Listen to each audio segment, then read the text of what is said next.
나리께서 힘으로 저를 취하신다면 나리는 맑은 물을 두고 억지로 흙탕물을 드시는 꼴이 됩니다.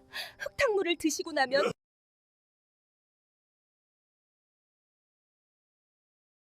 안녕하십니까. 가슴을 울리는 조선의 숨겨진 이야기를 전해드리는 시간입니다. 오늘은 18세기 조선 숙종 때 경상도 어느 고을에서 있었던 기가 막히고도 가슴 찡한 사랑 이야기를 들려드리려 합니다. 천한 신분이었지만 콧대 높은 양반을 말 한마디로 굴복시키고 끝내 그 사랑을 쟁취하여 자식까지 훌륭하게 키워낸 한 여종의 이야기. 모진 핍박 속에서도 꽃처럼 피어난 옥분이의 사연, 지금 시작합니다. 때는 만물이 소생하는 늦봄이었습니다. 고을에서 성질 고약하기로 소문난 최진사댁 앞마당에는 오늘도 고함이 끊이질 않았습니다. 최진사는 재물은 많으나 인심이 야박하고 아랫사람을 짐승보다 못하게 부리는 위인이었습니다. 그의 눈에 거슬리면 매질은 예사여 밥을 굶기기가 일쑤였습니다. 네, 이놈. 마당을 쓸라 했더니 흙먼지를 일으켜 내 옷을 더럽히느냐? 당장 멍석마리를 하여라. 종들은 벌벌 떨며 최진사의 눈치만 살폈습니다. 그런데 이 살벌한 집안에 한 줄기 햇살 같은 아이가 있었으니 바로 여종 옥분이었습니다. 옥분이는 비록 옷은 남루했으나 그 자태가 백목련처럼 고아하고 눈빛에는 총기가 서려 있었습니다. 최진사의 음흉한 눈길이 그런 옥분이에게 꽂힌 것은 어쩌면 당연한 일이었습니다. 달빛이 흐드러지게 핀 어느 깊은 밤이었습니다. 최진사는 술 기운을 빌려 옥분이의 방으로 숨어들었습니다. 낡은 문풍지가 바르르 떨리고 옥분이는 짐승처럼 들이닥친 주인 앞에서 공포에 질려 뒷걸음질 쳤습니다. 최진사의 거친 숨소리가 좁은 방 안을 가득 채웠습니다. 옥분아, 내가 너를 얼마나 아끼는지 알지 않느냐? 오늘 밤 내 수청을 들거라. 내 너를 비단 옷 입히고 호강시켜 주마.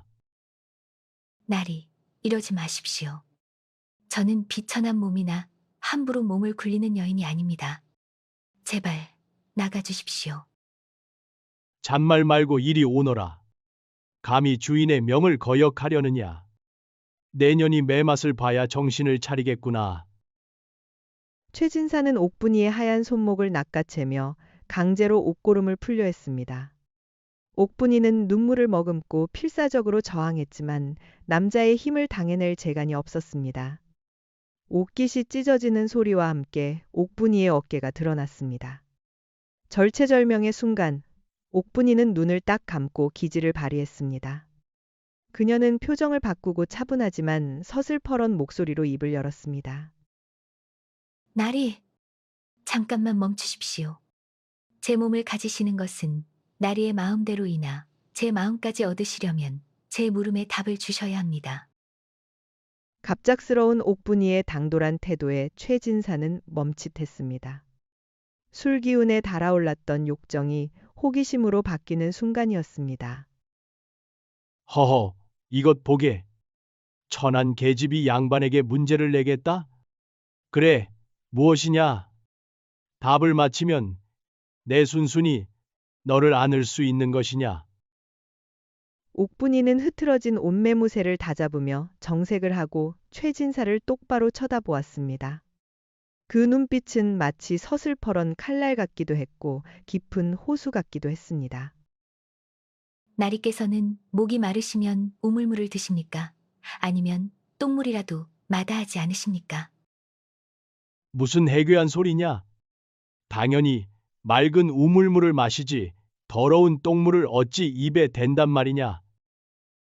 그렇다면 나리께 묻겠습니다. 나리께서는 지금 댁에 안방마님을 두고 저를 탐하려 하십니다. 안방마님은 정실로서 귀한 분이시나 저는 천한 종년입니다. 허나 여인의 정절은 귀천이 없습니다. 나리께서 힘으로 저를 취하신다면 나리는 맑은 물을 두고 억지로 흙탕물을 드시는 꼴이 됩니다. 흙탕물을 드시고 나면 나리의 속도 탈이 나지 않겠습니까? 저는 나리께서 흙탕물을 마시고 배탈난 어리석은 양반이 되는 것을 원치 않습니다. 최 진사는 뒤통수를 한 대 세게 얻어맞은 듯 멍해졌습니다. 감히 종년 주제의 주인을 똥물 먹는 사람에 비유하다니 당장 요절을 내도 시원찮을 판이었습니다. 하지만 곰곰이 생각해보니 그 말 속에는 뼈가 있었습니다. 자신이 힘으로 옥분이를 취한다면 그것은 스스로의 격을 떨어뜨리는 짐승 같은 지심을 옥분이는 애둘러 꼬집은 것이었습니다. 최 진사의 얼굴이 불그락 푸르락해졌습니다. 네. 내년이 감히. 말버릇이 고약하구나. 나리, 진정한 사내대장부는 꽃을 꺾어 시들게 하는 것이 아니라 그 향기를 지켜주는 법이라 들었습니다.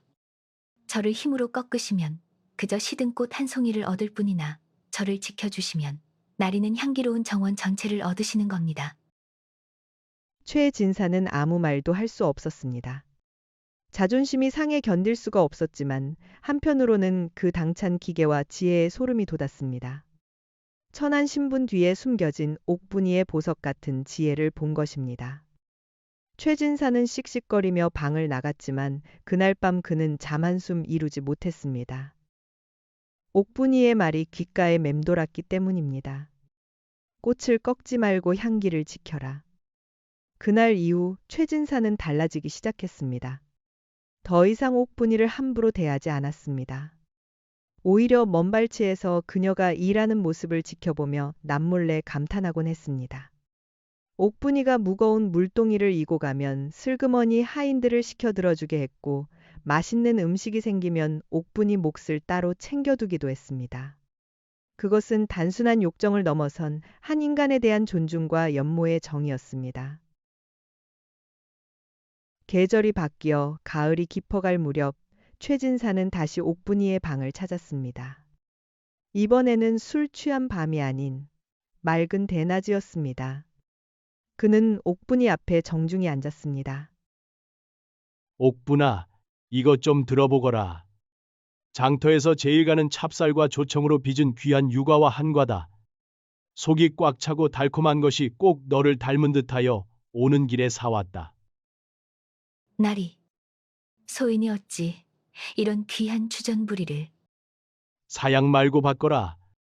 입에 달콤한 것이 들어가야 마음도 풀리지 않겠느냐. 그리고 지난번 내 행동이 참으로 부끄럽구나. 네 말이 맞다. 나는 그동안 똥물을 마시려 안달난 짐승과 다를 바 없었다. 내 너를 아끼는 마음은 변함이 없으나 이제는 너를 꺾으려 하지 않겠다. 대신 너를 내 곁에 두고 네 그 지혜를 빌리고 싶구나. 내 말벗이 되어주겠느냐? 옥분이의 눈시울이 붉어졌습니다. 천대받던 여종에게 고개를 숙이고 진심을 전하는 양반이라니. 옥분이는 비로소 최 진사의 마음을 받아들였습니다. 두 사람은 신분의 벽을 넘어 깊은 정을 나누게 되었습니다. 밤이면 옥분이는 최 진사에게 글을 배우고 최 진사는 옥분이에게서 세상 사는 이치를 배웠습니다. 그것은 육체적인 탐닉보다 훨씬 더 진하고 뜨거운 사랑이었습니다. 하지만 시련은 예고 없이 찾아왔습니다. 옥분이가 최 진사의 아이를 회임하게 된 것입니다.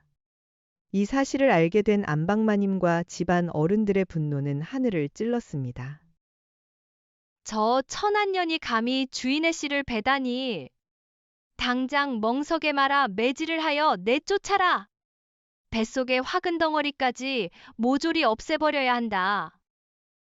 옥분이는 포승줄에 묶인 채 마당 한가운데 내동댕이 쳐졌습니다. 하인들이 몽둥이를 들고 달려들었습니다. 옥분이는 뱃속의 아이를 지키려 몸을 웅크리며 비명을 질렀습니다. 뼈가 부서지는 듯한 고통이 밀려왔습니다. 바로 그때였습니다. 멈춰라. 누구라도 저 아이에게 손끝 하나 댔다가는 내 손에 죽을 것이다. 외출에서 돌아온 최 진사가 사자처럼 포효하며 달려들었습니다. 그는 피투성이가 된 옥분이를 자신의 품에 꼭 안았습니다. 그리고 서슬퍼런 눈으로 집안 사람들을 노려보았습니다. 이 아이 뱃속에 있는 아이는 내 자식이다. 천한 종의 자식이 아니라 나 최간의 핏줄이란 말이다.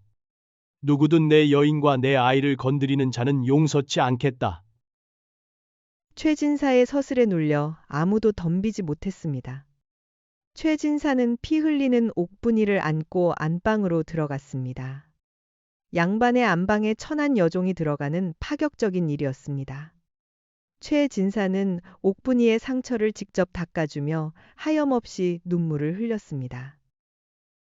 미안하다, 옥분아. 내 힘이 부족하여 너를 다치게 했구나. 내 평생 너와 우리 아이를 지키며 살 것이다. 다시는 이런 일이 없도록 하겠다. 나리, 저는 괜찮습니다. 나리께서 이리 지켜주시니 죽어도 여한이 없습니다. 그 후 최진사는 옥분이를 첩으로 정식 입적시키고 태어난 아들을 끔찍이 아꼈습니다. 사람들은 손가락질했지만 최진사는 아랑곳하지 않았습니다. 옥분이는 특유의 지혜로 집안 살림을 알뜰히 보살폈고 거칠었던 최진사의 성품을 온화하게 바꾸어 놓았습니다. 세월이 흘러 옥분이와 최진사 사이에서 난 아들은 어머니의 총명함과 아버지의 기계를 물려받아 장성했습니다. 20년 후 한양 과거 시험장. 장원 급제자의 이름이 호명되었습니다. 바로 최진사와 옥분이의 아들이었습니다. 금이 환양하여 돌아온 아들 앞에 백발이 성성한 최진사와 옥분이가 나란히 서 있었습니다. 아들은 부모님 앞에 큰 절을 올렸습니다. 어머니, 아버님, 소자가 장원 급제를 하였습니다. 이 모든 영광은 천한 신분에도 굴하지 않고 저를 지켜주신 어머니와 편견을 깨고 어머니를 품어주신 아버님의 은혜입니다. 오냐, 장하다 내 아들. 네 어미의 지혜가 너를 만들었구나. 아닙니다, 나리. 나리께서 저를 사랑으로 대해주시고 아껴주신 덕분입니다. 최진사는 주름진 옥분이의 손을 꼭 잡았습니다. 젊은 날 욕정에 눈이 멀어 꺾으려 했던 꽃이 이제는 늙고 시들었지만 그 향기는 여전히 집안 가득 그윽했습니다.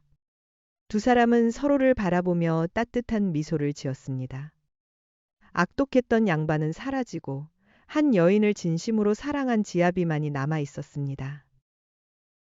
여종의 지혜로운 말 한마디가 한 남자의 인생을 바꾸고 위대한 가문을 만들어냈습니다. 위기를 기회로 굴욕을 사랑으로 승화시킨 옥분이의 이야기는 단순한 권선징악을 넘어 진정한 사랑과 존중의 의미를 되새기게 합니다. 똥물을 마시지 않겠다던 그 당찬 외침이 훗날 자식을 장원 급제시키는 걸음이 된 것이지요. 세상이 아무리 각박하고 힘들다 하여도 지혜와 사랑이 있다면 이겨내지 못할 시련은 없습니다. 늦은 밤 서로의 손을 맞잡고 늙어가는 최진사와 옥분이 부부의 모습이 눈에 선합니다. 부당함에 굴하지 않고 자신의 운명을 개척한 조선 여인의 통쾌하고도 감동적인 사랑 이야기. 이것은 조선 영조 때 실제 있었던 어느 진사댁의 실화입니다. 감사합니다.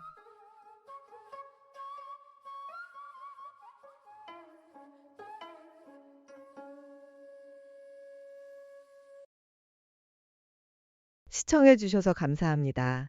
구독과 좋아요로 저희를 응원해주세요.